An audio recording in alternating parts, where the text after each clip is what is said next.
Waalaikumsalam warahmatullahi wabarakatuh. Alhamdulillah wa syukrillah ala nikmatillah. Segala puja dan puji kita aturkan kehadiran Allah Subhanahu wa taala. Karena sampai pada sore hari ini kita masih diberikan kesempatan kesehatan oleh Allah untuk dapat berkumpul di ruang Zoom dalam rangka mengikuti kegiatan Mutiara Ramadan kita pada sore hari ini. Dengan narasumber kita adalah Ibu Indria.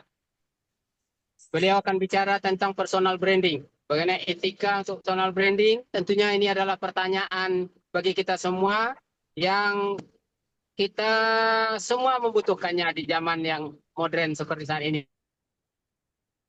Itu ya. Nah, untuk itu tanpa memperpanjang mukadimah, mari kita berikan kesempatan kepada Ibu Indria untuk menyampaikan materinya lebih kurang 15 menit ya Ibu ya. Setelah itu langsung kita berikan kesempatan kepada semua mahasiswa, Bapak Ibu yang ingin bertanya. Setelah Ibu Indria nanti selesai memaparkan materi, kita berikan 3 penanya yang beruntung akan mendapatkan door prize sore hari ini dalam bentuk e-money ya, yang bisa dikirim nanti ke akunnya masing-masing. Nah, untuk itu kita berikan kesempatan yang penuhnya kepada Ibu Indria. Ibu, waktu dan tempat kami persilakan. Silakan Ibu. Baik, terima kasih Mr. Rial yang sudah meluangkan waktu untuk memandu acara ini. Hati-hati di jalan ya, Mister. Nah, terima kasih juga kepada panitia atau host Pak Idwar, Pak Irsad yang sudah bekerja keras mewujudkan acara kita di selama bulan Ramadan ini. Baik, Assalamualaikum warahmatullahi wabarakatuh. Terima kasih. Waalaikumsalam warahmatullahi wabarakatuh. Ya, terima kasih sudah hadir di ruang Zoom ini, di sore yang cerah ini di Kota Padang, dan dimanapun kita berada saat ini ya. Yang saya hormati, mungkin ada hadir di sini dari Bapak dan Ibu dari Yayasan, juga Bapak Rektor, Bapak Wakil Rektor, Bapak Ibu Dekan, Kaprodi, dosen-dosen, dan yang paling istimewa adalah mahasiswa Universitas Dharma Andalas yang tercinta. Ya. Nah, hari ini kita hanya diskusi, kita mungkin tidak materinya nggak berat ya, jadi kita luangkan waktu kita sore ini sambil menunggu berbuka puasa, berdiskusi tentang persona branding ya. Jadi hari ini kita membahas tentang hal ini. Kenapa? Ya kalau di dunia kerja, di dunia bisnis tentunya membangun citra dan reputasi itu penting ya. Nah, personal branding ya tentunya bagaimana kita menjadi pribadi yang unik ya, berbeda, yang mengedepankan ya, kalau di dalam personal branding namanya karakter ya. Kalau dalam Islam namanya mungkin akhlak gitu ya. Nah, saya mohon izin Bapak dan Ibu karena saya ilmu agama masih belum banyak ya, belum banyak tahu. Jika ada yang salah kata nanti mohon direvisi atau dikasih tahu saja di dalam perjalanan supaya kita tidak salah dalam memberikan informasi kepada masyarakat ya, dalam hal ini peserta Zoom. Nah, di sini saya mungkin tidak bercerita tentang kaitan ke agama ya, karena keilmuan saya mungkin lebih saya kaitkan dengan ke praktek dalam hari-hari kita di kehidupan bersosial ya. Nah, teman-teman mahasiswa yang tercinta tentunya nanti punya keinginan ya, setelah tamat nanti kita akan pastinya mungkin bercita-cita jadi pebisnis atau menjadi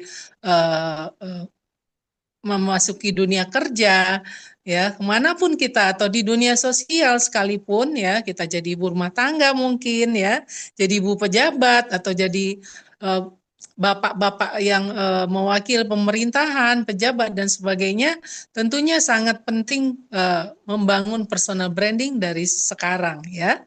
Nah, Personal branding ini sebenarnya sering kita dengar ya.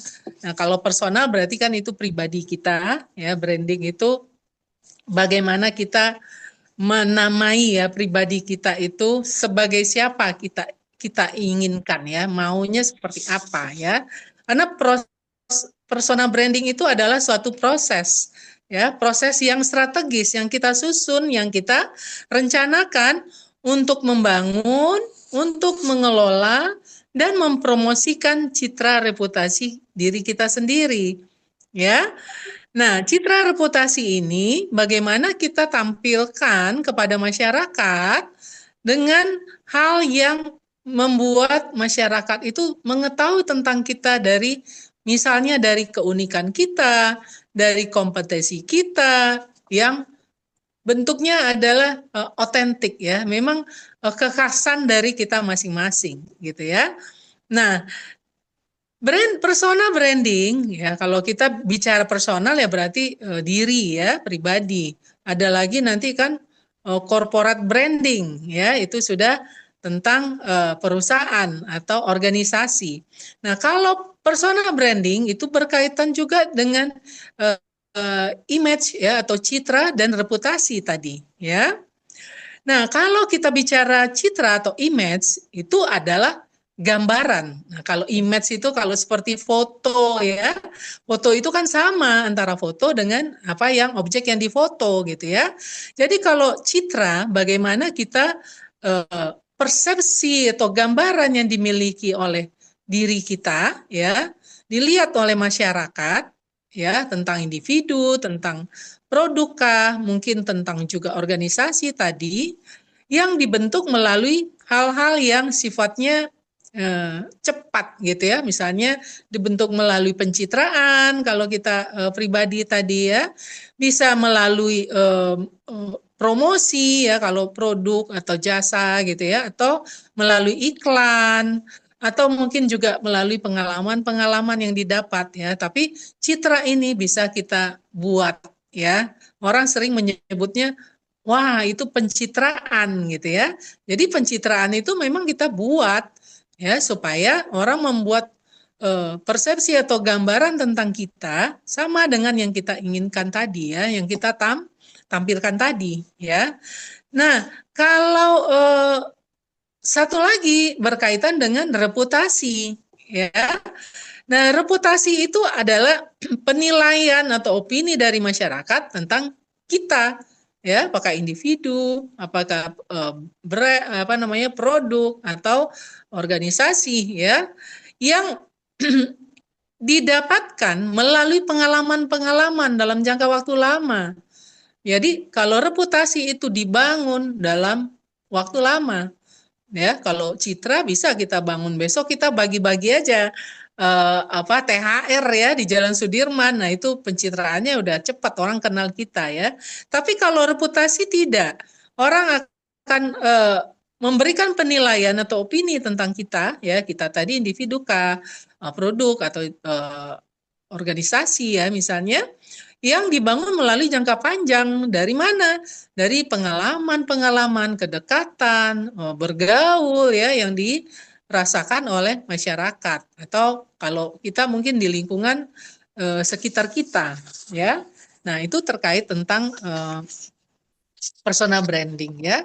Nah, personal branding ini sebenarnya intinya adalah bagaimana kita memproseskan ya, membentuk diri kita itu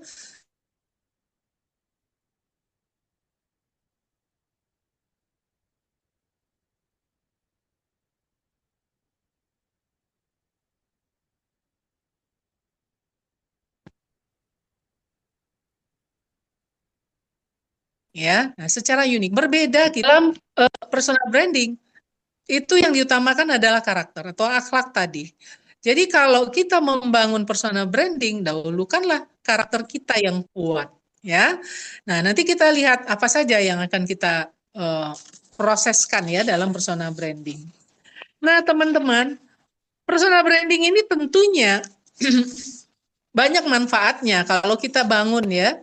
Nah, apalagi kalau kita sudah merencanakan, misalnya tahun depan kita udah tamat dari menjadi sarjana, saya akan bekerja di bidang yang saya inginkan, ya tentunya dari sekarang kita sudah mulai membangun personal branding kita, ya sesuai dengan target keprofesionalan, target karir yang akan kita capai. Ya, apa manfaat personal branding? Ya, tentunya banyak sekali. Misalnya dalam mendukung profesi kita nanti, itu disesuaikan dengan branding yang kita tampilkan. Ya, misalnya kalau saya seorang ingin menjadi seorang entrepreneur, berarti persona branding saya yang menunjukkan jiwa entrepreneur gitu ya. Nah, biasanya kalau entrepreneur itu kan lebih ke misalnya kalau penampilan ya lebih rapi ya. Kalau manajer itu pakai jas misalnya itu ke penampilan. Nanti kalau ke sikap-sikap yang gigih dan sebagainya. Kalau ke komunikasi, nah bagaimana komunikasi persuasif yang menarik. Nah, itu kaitan dengan branding yang akan kita bangun ya. Bisa juga branding ini banyak ya, kalau untuk pekerjaan kah, untuk jabatan, untuk menarik investor misalnya, mencari kemitraan, ya bisa juga mencari popularitas atau pencitraan. Banyak manfaat dari membangun personal branding ini gitu ya. Nah, kemudian teman-teman, yang paling penting dalam personal branding itu adalah diferensiasi ya. Kalau istilahnya adalah unique value preposition ya. Jadi personal branding itu adalah keunikan ya yang membedakan kita dengan yang lainnya. Kalau produk kita mungkin sama-sama minyak goreng, tapi keunikannya apa? Apa yang membuat minyak goreng kita berbeda dari brand yang lain gitu ya. Nah, inilah diferensiasi dari personal branding ya. Jadi personal branding ini walaupun kita berbeda ya, keunikan, tapi tetap dia mempunyai value. Itu yang harus kita tekankan ya. Value itu penting dalam membangun personal branding. Artinya apa? Kita mungkin membangun branding kita sebagai misalnya influencer ya, tapi influencer yang bervalue. Yang bervalue apa misalnya? Misalnya bermakna, bermanfaat untuk orang lain, berilmu misalnya ya. Nah, jadi tidak hanya menjadi pribadi atau branding yang berbeda dengan orang lain, tapi merugikan. Tidak demikian makna dari personal branding ya. Jadi diferensiasi ini kalau dikatakan sedikit lebih berbeda itu mungkin lebih baik ya. Dikasih aksen sedikit kita udah berbeda dari yang lainnya gitu ya. Nah, baik. Nah, terima kasih sudah dibantu untuk slide-nya. Nah, kemudian kita lihat lagi untuk personal branding, apa elemen diferensiasi tadi ya? Apa yang bisa membuat kita berbeda dari yang lain ya, produk atau diri ya? Nah, misalnya yang pertama, yang paling penting adalah yang berbeda itu adalah karakter. Ya, karakter ini penting ya, attitude di situ, etiketnya, sikap-sikap, akhlak tadi itu ada perbedaan diferensiasi yang paling dilihat oleh orang lain atau masyarakat ya. Jadi kalau kita pun cantik tapi nggak ada karakternya, orang nggak suka dengan kita, orang tidak menilai kita bervalue ya. Nah, karakter ini itu adalah pembiasaan ya. Itu makanya personal branding ini memproses diri kita ya, membangun karakter ya, apa yang kita tampilkan di mata orang lain atau masyarakat ya. Kemudian diferensiasi bisa juga berikutnya dari keunikan kita ya. Orang akan memperhatikan karena kita unik ya. Ingat kalau ada selebriti atau influencer yang unik-unik, apakah dari penampilannya, apakah dari cara berbicaranya, apakah cara dia berpakaian dan sebagainya, itu akan terperhatikan gitu ya, karena dia berbeda dari orang lain. Banyak orang yang bisa menyanyi, tapi menyanyi yang suaranya bagus saja belum tentu disukai gitu ya. Nah, jadi ini bisa juga menjadi elemen diferensiasi. Bisa juga diferensiasi di bidang keahlian atau kompetensi. ya. Kita lebih baik, lebih pintar, lebih cepat, lebih segalanya di bidang keahlian kita atau profesi kita. Itu akan menjadi elemen yang terperhatikan, ya. Ada banyak belum tentu menunjukkan kompetensi, ya. Nah, ini yang perlu kita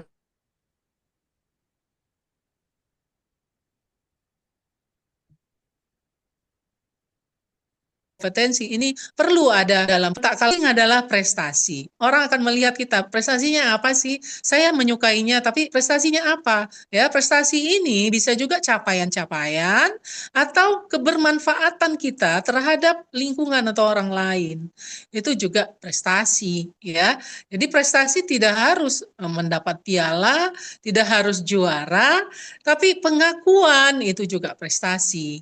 Ya, kita diterima di masyarakat itu juga prestasi yang kita bangun, ya.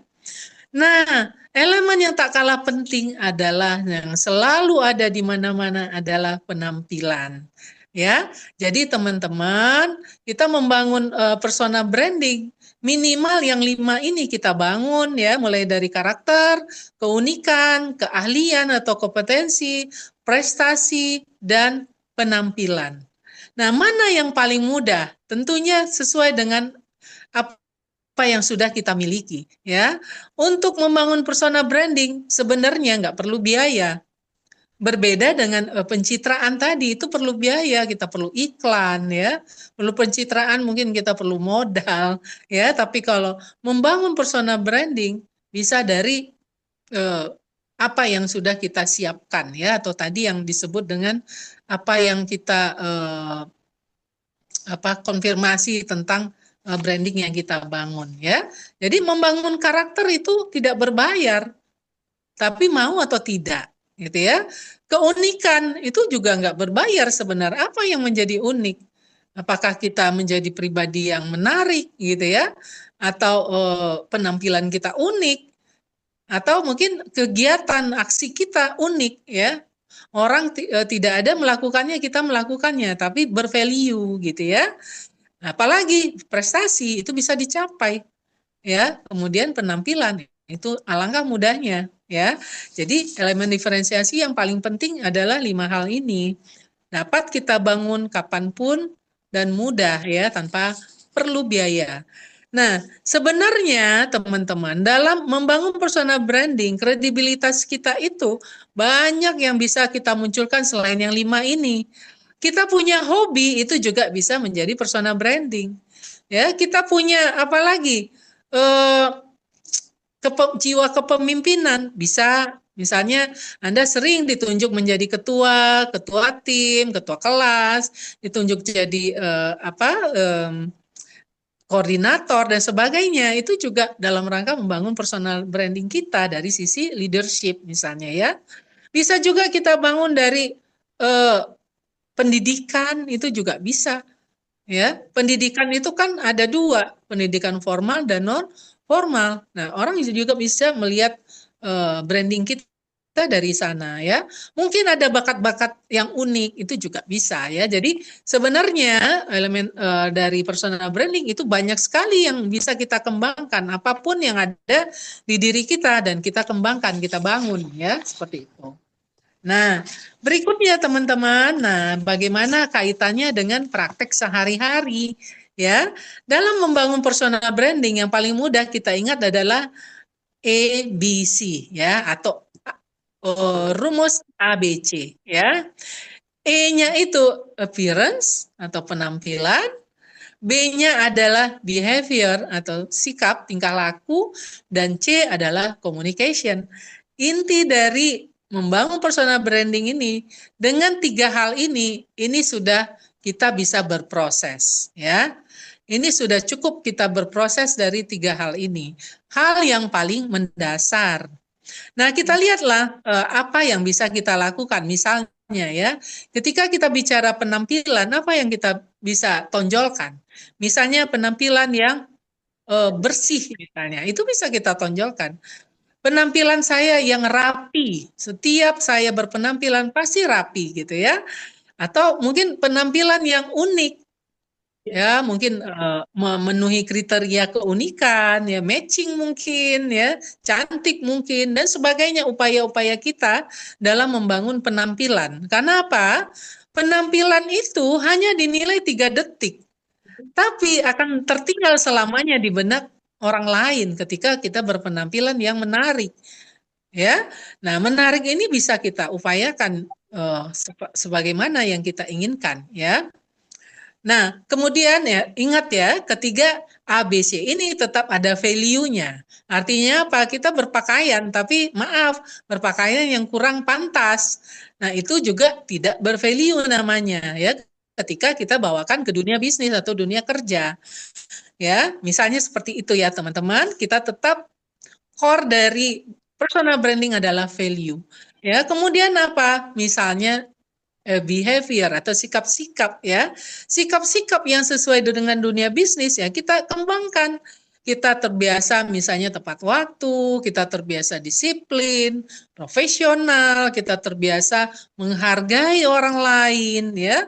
Mungkin kita ramah, rapi, bersih dan sebagainya ya. Misalnya hal kecil saja ya, sikap-sikap profesional kita ya. Ketika kita misalnya rapat, ada disiapkan mungkin konsumsi ya, snack box dan biasanya kita setelah menikmati atau menyantap konsumsi kita biarkan saja tinggal di meja. Nah, keunikan kita mungkin kita merasa ada empati dan menghargai bahwa saya bertanggung jawab dengan sampah saya sendiri, saya bawalah ke tong sampah gitu ya. Walaupun ada nanti petugas kebersihan, tapi itu keunikan yang kita bangun dengan value tadi. Bagaimana kita menyenangkan orang lain, bagaimana kita meringankan pekerjaan orang lain, itu juga sudah sikap. Ya, belum lagi kalau kita bahas sikap-sikap ini ya tentunya 1 semester ya kita belajar dalam sikap-sikap. Tapi saya yakin mahasiswa teman-teman sudah sangat belajar apa sikap-sikap positif ya yang dibangun dalam dunia bisnis. Misalnya hal kecil saja, rajin menyapa, menegur, mengucapkan salam itu sikap positif. Ya, ketemu dosen, ketemu teman itu mengucapkan salam. Di dalam Islam aja kita ketemu sesama muslim mengucapkan assalamualaikum dan kita wajib menjawabnya. Itu artinya sudah dimasukkan ke dalam hal yang menyenangkan orang lain ya. Karena etiket itu diatur untuk menenteramkan manusia ya, menyenangkan, menenteramkan.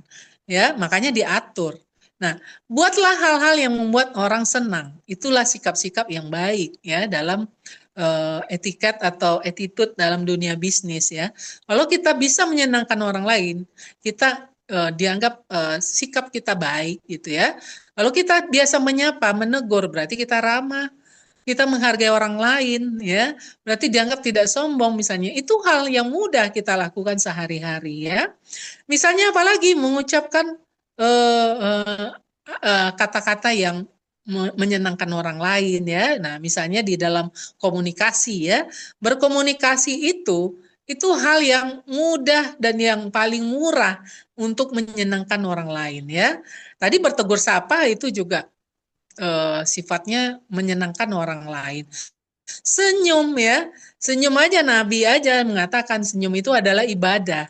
Apa kaitan senyum dengan menyenangkan orang lain? Sehingga dia menjadi ibadah adalah keikhlasan. Kita senyum kepada orang lain ya, itu juga meningkatkan hormon-hormon awet muda kita ya. Makanya orang-orang yang ramah, orang yang rajin senyum, orang yang rajin menyapa, rajin tertawa, bahagia itu adalah orang-orang yang sehat. Nah, gitu kan ya. Karena memang dari apa Dokter Saraf aja mengatakan supaya wajah kita itu terhindar dari apa namanya baal ya, mungkin kekakuan ya. Itu kita harus sering senyum ya. Senyum itu menarik otot-otot kita ke arah atas ya kan.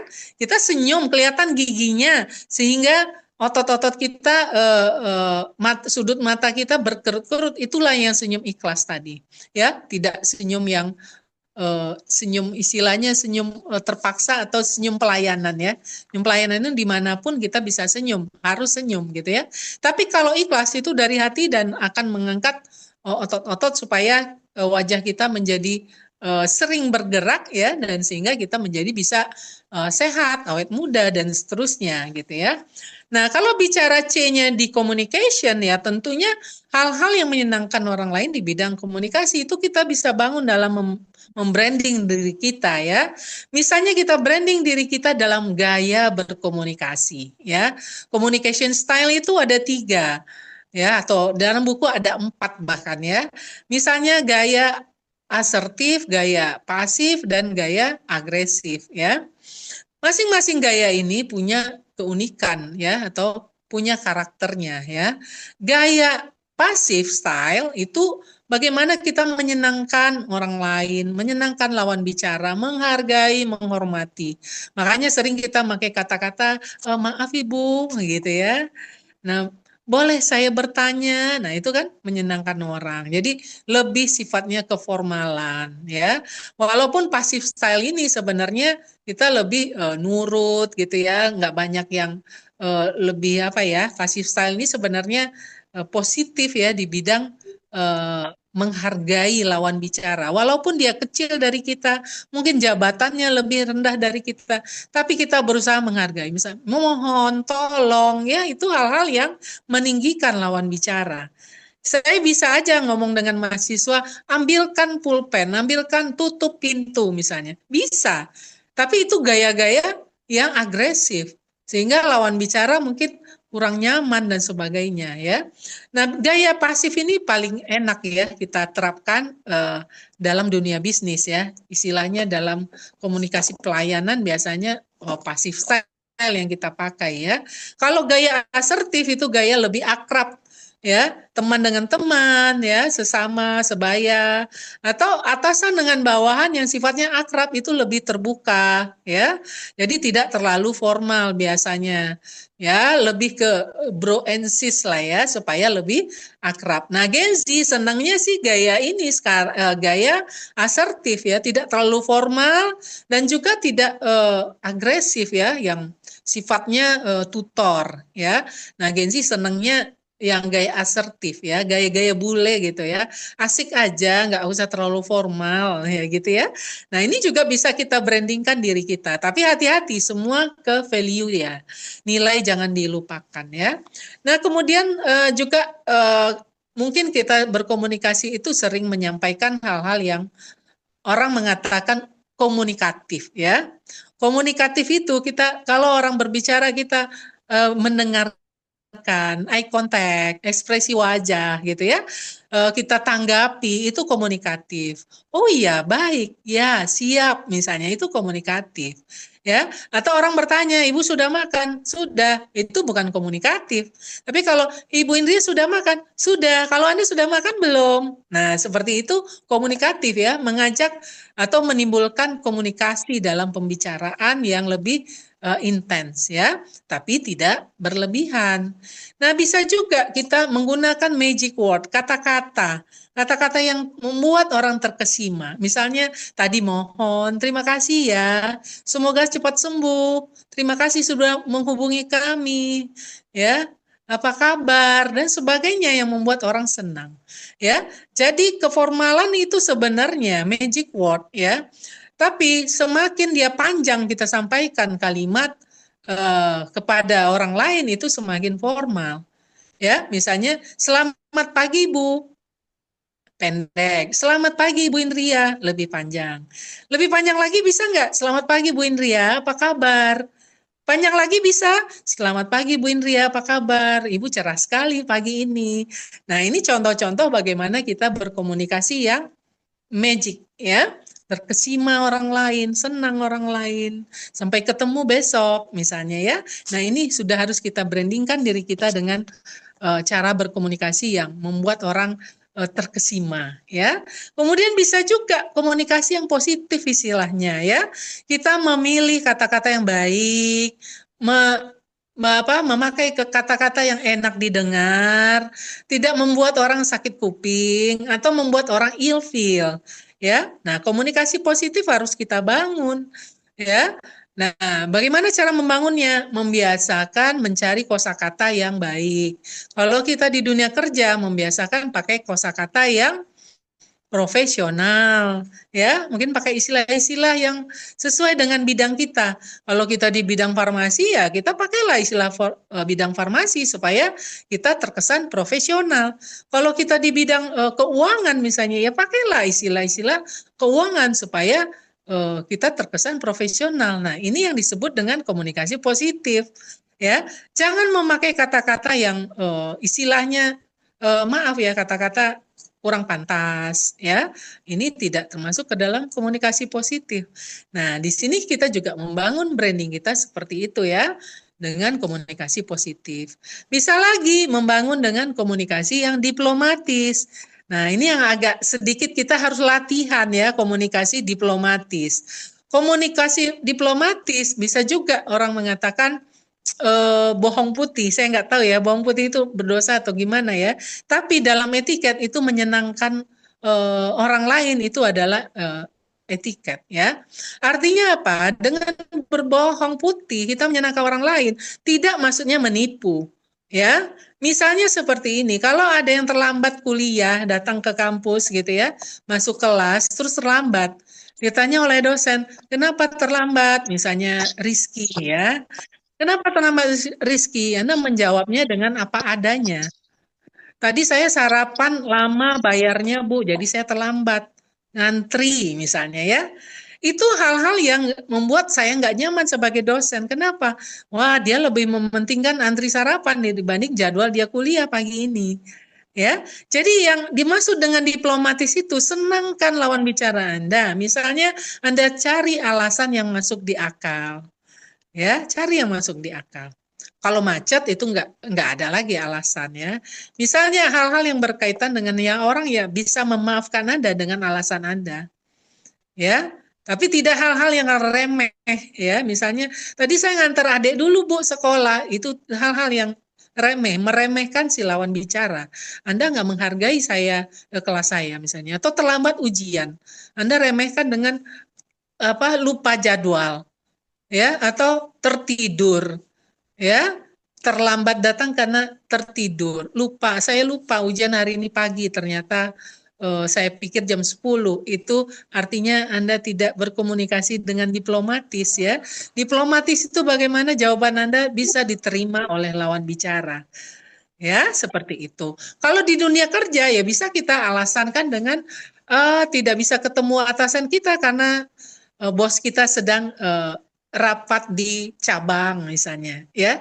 Jadi tidak mengatakan, oh maaf Bapak Rizky sedang makan siang. Itu tidak bisa dalam hal dunia bisnis ya. Alasan kita adalah alasan bisnis. Nah itu contoh dari komunikasi yang diplomatis. Nah, Ibu, mungkin itu saja tentang EBC dalam membangun personal branding ya.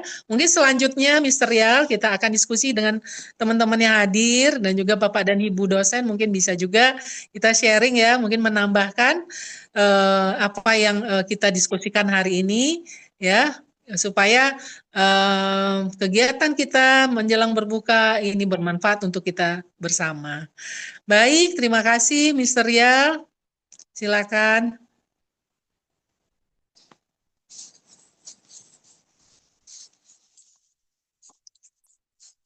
halo Mr. Yal Miadi.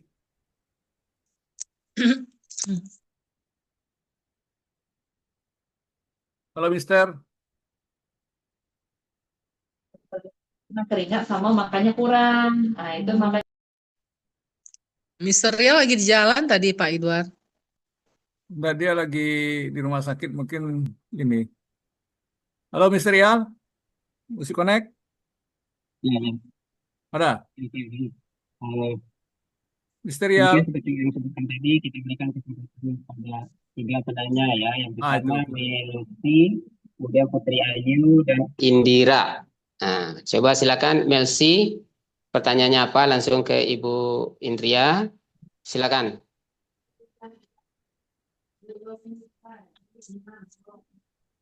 Ini baterai saya sekarat nih Pak Ed.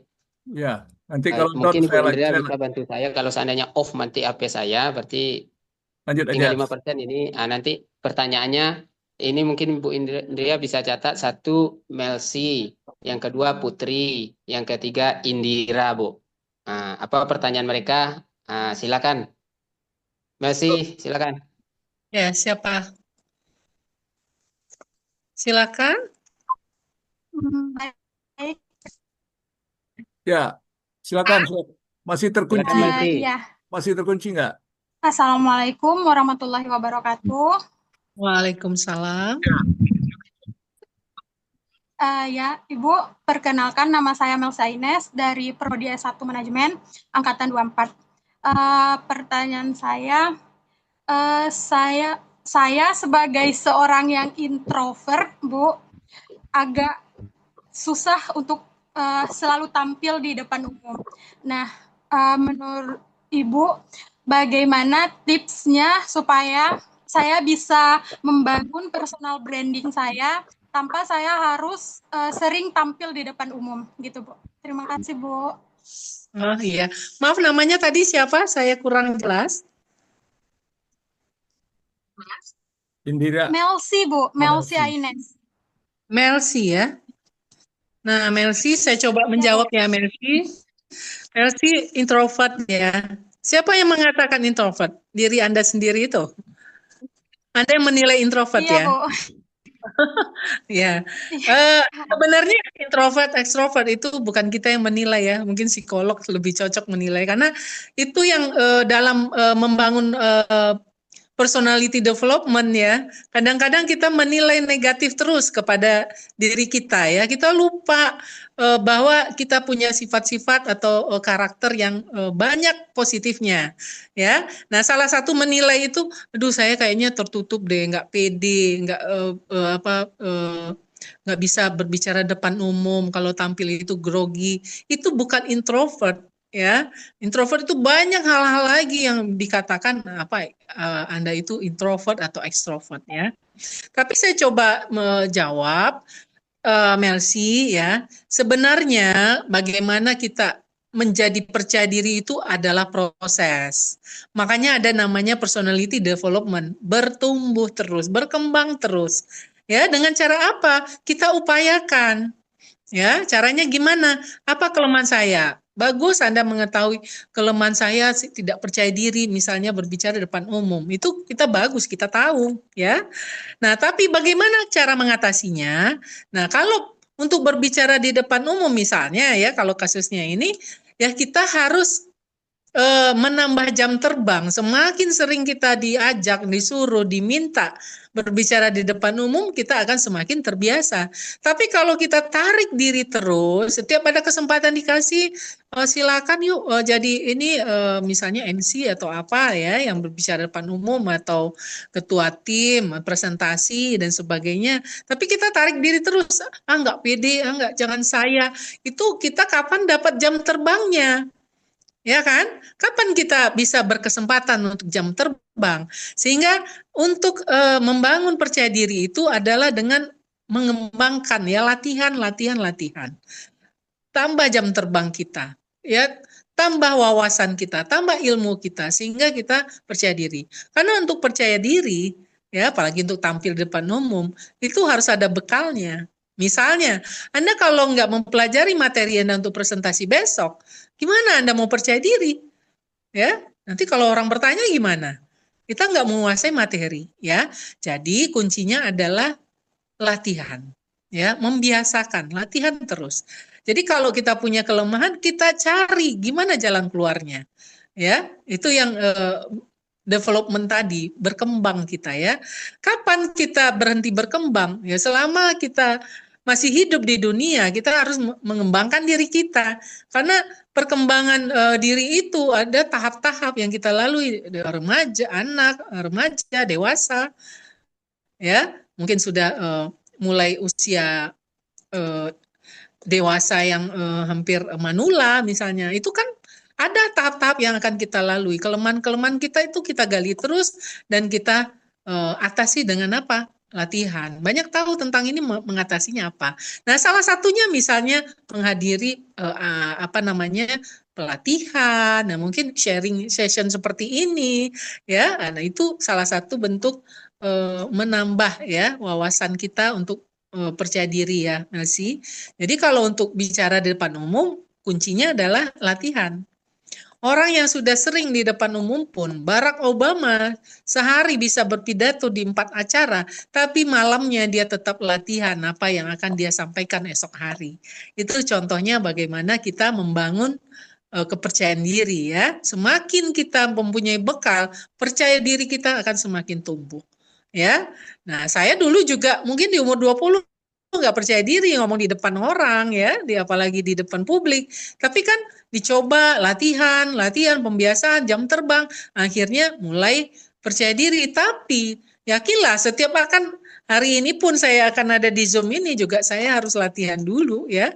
Kan nggak mudah untuk berbicara di depan orang banyak. Oke, Mercy ya, silakan kita mengembangkan personality kita dengan jam terbang ya, latihan, dan latihan. Baik, Melsi, terima kasih atas pertanyaannya. Ya, selanjutnya, kok ini udah hilang. Indira, Putri Ayu. Putri Ayu, silakan. Baik Pak, terima kasih atas kesempatan bertanya. Assalamualaikum warahmatullahi wabarakatuh. Waalaikumsalam. Saya Putri Ayu Wulandari dari BP24 Prodi S1 Manajemen. Saya akan memberikan pertanyaan kepada Ibu. Ada seorang mahasiswa ingin membangun personal branding sebagai calon pemimpin dengan aktif di organisasi kampus. Namun nilai akademiknya menurun. Pertanyaannya, bagaimana cara menyeimbangkan personal branding dengan tanggung jawab akademik? Sekian pertanyaan dari saya, Bu. Ya, terima kasih Putri Ayu ya, angkatan 24 ya. Nah, Putri Ayu, banyak memang mahasiswa kita ini yang aktif ya di dunia organisasi, dan itu bagus ya. Jadi di dunia kerja saat ini pasti yang ditanya pertama kali adalah Anda di kampus 4 tahun itu atau 3,5 tahun, organisasi apa yang Anda ikuti, ya kan? Nah, sekarang mindset dari dunia kerja, IPK mungkin tidak terlalu dijadikan urutan pertama. Ya, karena sekarang dunia kerja itu dunia yang lebih asertif ya, lebih setara gitu ya. Karena Gen Z yang masuk dunia kerja sekarang kan lebih banyak di Gen Z ya. Umur 20, 25 gitu ya, 30. Nah, di dunia kerja bagi yang berpengalaman organisasi itu akan mudah beradaptasi dan kerjasama tim. Ya.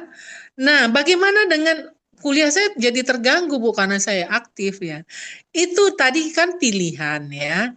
Bukan berarti juga yang IP-nya 4 tapi dia nggak ada organisasi apa-apa, itu dia akan mudah beradaptasi di dunia kerja ya. Justru Anda yang aktif ini yang akan sering orang melirik gitu ya. Di bank ya, kalau saya tahu mungkin penerimaan magang bank itu yang dilihat prestasi dan organisasi latarnya, bukan IPK. Ya, bukan juga Anda dari perbankan atau akuntansi, dari prodi manapun diterima ya. Tapi pertanyaannya Anda dulu rajin nggak organisasi ya, kemudian apa yang jadi siapa Anda di organisasi itu, pemimpin, ketua atau siapa gitu ya, artinya pengakuan.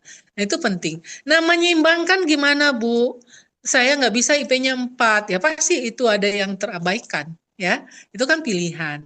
Tapi yakinlah ya, dengan Anda berorganisasi, saya juga aktivis dulu ya, justru dunia aktif organisasi ini yang membuat kita mudah untuk memasuki dunia kerja ya. Jadi dibangun saja, tapi jangan karena Anda masih kuliah jangan terlalu berlebihan ya. Sekarang juga dilihat Anda berorganisasi tapi prestasi Anda apa, kan gitu ya. Prestasi di bidang akademik itu juga salah satu hal yang penting ya, tapi maksudnya keseimbangan Ya, kalau Anda akademiknya bagus, organisasi juga jalan, jadi ketua ini ketua itu, ini portfolionya udah penuh ini nanti ya. Eh, Perusahaan akan baca portfolio Anda penuh gitu ya.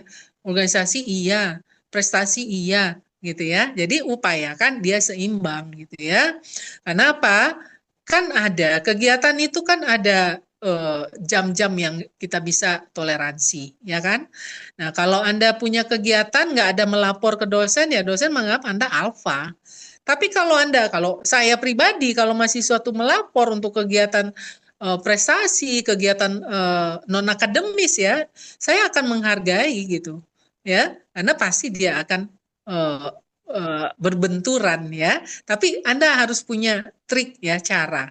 Ya, tapi kalau diam-diam aja asik berorganisasi tanpa mempedulikan hari ini ada jadwal kuliah, nggak menghubungi dosennya, nggak izin dan sebagainya, bagaimana kita akan mencapai prestasi akademik ya? Nah, baiknya kan seimbang ya. Jadi itu yang saya sarankan ya, Putri Ayu, gimana menyeimbangkan. Kalau ada kendala dibicarakan ya. Kalau ada berbenturan waktu, diizinkan. Nah, seperti itu ya, Ayu. Saya sangat menghargai mahasiswa yang hobi dan mengembangkan kreativitas dalam organisasi. Karena yakinlah, orang-orang yang berorganisasi ini yang paling cepat beradaptasi di dunia kerja. Oke? Ya, terima kasih. Silakan berikutnya. Berapa menit lagi, Mister Rial? Masih ada pertanyaan lagi? Ada Bu, saya Indira. Ya, Ya, Indira, silakan silakan. Indira. Baik, perkenalkan nama saya Indira dari Prodi S1 Akuntansi. Ibu Indriana, saya izin bertanya. Menurut Ibu, bagaimana sih personal branding itu mempengaruhi peluang kerja kita di masa depan gitu? Mungkin itu aja, terima kasih Ibu. Ya, terima kasih. Nama kita mirip ya, Indira, Iya S1 Bu. akuntansinya. Pertanyaannya bagus ya. Tadi kan sesuai sebenarnya tujuan kita membahas ya atau berdiskusi tentang ini ya peluang kita untuk dunia kerja ya. Bagaimana seberapa besar sih personal branding itu untuk peluang kita diterima kerja ya. Nah, tadi kita sudah membahas tentang bagaimana membangun personal branding ya. Jadi yang ABC tadi ya itu kunci ya. Yang 3 itu aja Anda kembangkan itu sudah sangat bagus. Bagaimana bersikap yang baik, berkomunikasi yang baik dan berpenampilan yang menarik dan baik gitu ya. Semua dikaitkan dengan nilai. Nah, penting sekali membangun personal branding. Contoh ya, kalau Anda mencari kerja, sekarang pasti diminta alamat email, diminta media sosial oleh SDM kantor ya atau pencari kerja. Orang pasti ngecek, SDM tuh ngecek media sosial kita. Ya, dilihat apa sih kegiatannya hari-hari. Media sosial itu kan menggambarkan siapa kita. Ya, makanya mahasiswa yang udah semester 4 ke atas itu sudah harus membangun personal branding dari media sosial. Karena orang akan ngecek. Anda mau melamar bekerja, misalnya di bidang Anda ya, kalau Indira tadi akuntansi ya, bidang keuangan nih, pembukuan dan sebagainya, bidang bisnis. Nah, Anda branding lah diri Anda memang Anda sesuai dengan bidang Anda di media sosial kita. Ya, mungkin kegiatan-kegiatan positif di dunia kampus, mungkin kegiatan kompetensi, kegiatan misalnya lomba-lomba di bidang akuntansi, prestasi dan sebagainya, itu yang kita tampilkan, kita bangun di media sosial kita, sehingga branding kita terbangun. Ini sebagai siapa Anda gitu ya. Nah, jangan juga Anda membranding di media sosial tapi nama Anda nggak jelas.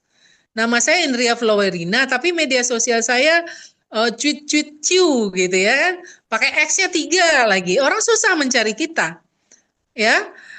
Membangun personal branding, tampilkan diri kita ya, akun kita namanya sama gitu ya, sehingga orang mudah mencari. Media sosial apalagi, media sosial ini perusahaan pasti cek media sosial kita. Kenapa? Kalau Gen Z nggak punya medsos, nggak mungkin ya kan. Tapi kalau namanya nggak bisa dicari, berarti dia punya nama samaran atau account yang lain, sehingga tidak mudah dideteksi. Itu udah jadi tanda tanya. Kenapa dia nih? Kemudian mungkin punya media sosial di private, orang nggak bisa lihat siapa Anda. Mungkin punya media sosial nggak ada profil picture. Siapa yang orang lihat? Kadang-kadang bunga, kadang-kadang hewan gitu ya, kucing. Kadang-kadang wajahnya tapi lihat dari belakang siluet gitu ya. Bangun dengan apa? Profil picture yang bagus, menarik, sesuai dengan nanti profesi Anda, apa yang akan Anda bangun gitu ya. Orang mudah melihat Anda dari sana.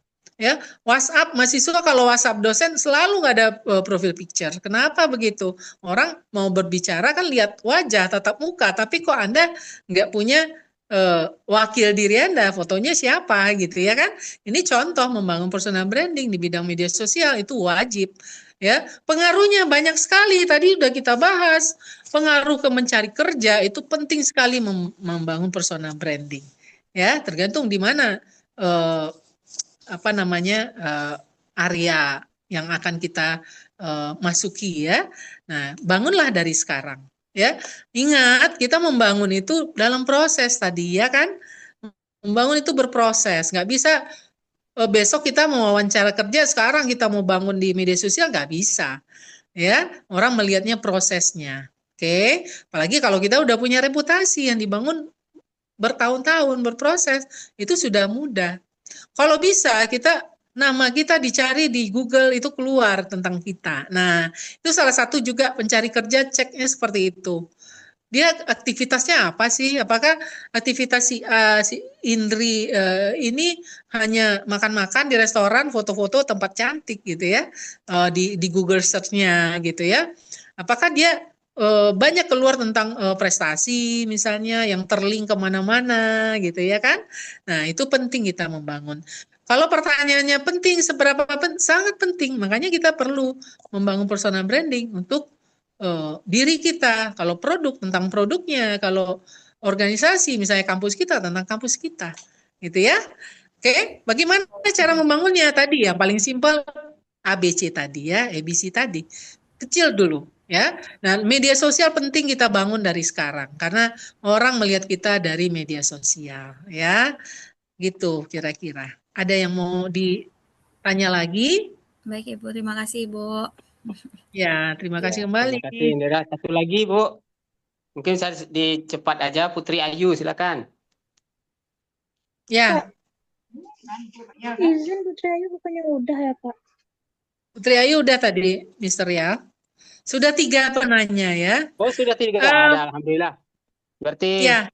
kalau sudah 3 penanya berarti sudah cukup ya. Karena sore hari ini kita hanya batasi 3 saja karena door prize dari ibu kita juga 3. Nah, selamat kepada yang sudah bertanya dan juga mudah-mudahan jawaban yang disampaikan oleh Bu Indria dapat menjadi penambah hasanah ilmu pengetahuan kita. Baik, Bapak Ibu hadirin mahasiswa kami yang kami banggakan, demikianlah kegiatan acara Mutiara Ramadan kita pada sore hari ini. Semoga apa yang disampaikan oleh Ibu Indria Flowerina pada sore hari ini dapat menambah pemahaman kita terkait dengan personal branding. Itu benar sekali Ibu, saya juga sering kali itu di WA mahasiswa, tapi namanya nggak ada, ini siapa lah gitu. Gimana kita mau mengenal dia gitu kan?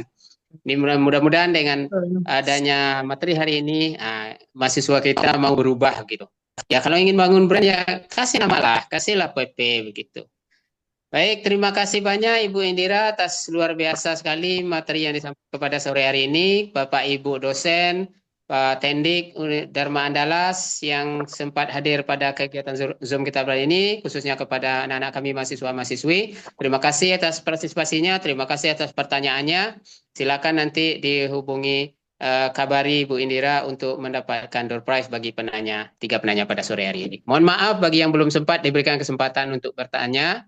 Ini karena waktu dan yang membatasi kita. Atas nama pembawa acara pada sore hari ini, saya Pak Elmiati, mohon maaf, habis mati.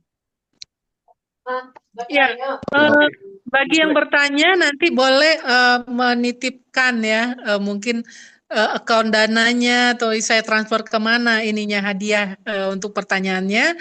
Mungkin di Kak Fauzia aja di resepsionis dititipkan nama, prodi mana, kemudian nomor rekening ya. Nah, nanti saya tanya ke Kak Fauzia atau bisa menghubungi saya, nanti boleh tanya mahasiswa Ilkom nomor WA saya. Sekian ya, Baik, terima terima kasih kasih. Bu. Ya, terima kasih Pak Idwar, Ya, sama-sama. Mr. Selamat. Rial, Ya, Pak Irsyad, dan juga teman-teman yang hadir, Bapak Ibu dosen, teman-teman mahasiswa. Sudah selesai Pak Id? Sudah bisa? stop. Sudah. Iya. Oke. Oke, terima kasih. Assalamualaikum warahmatullahi wabarakatuh.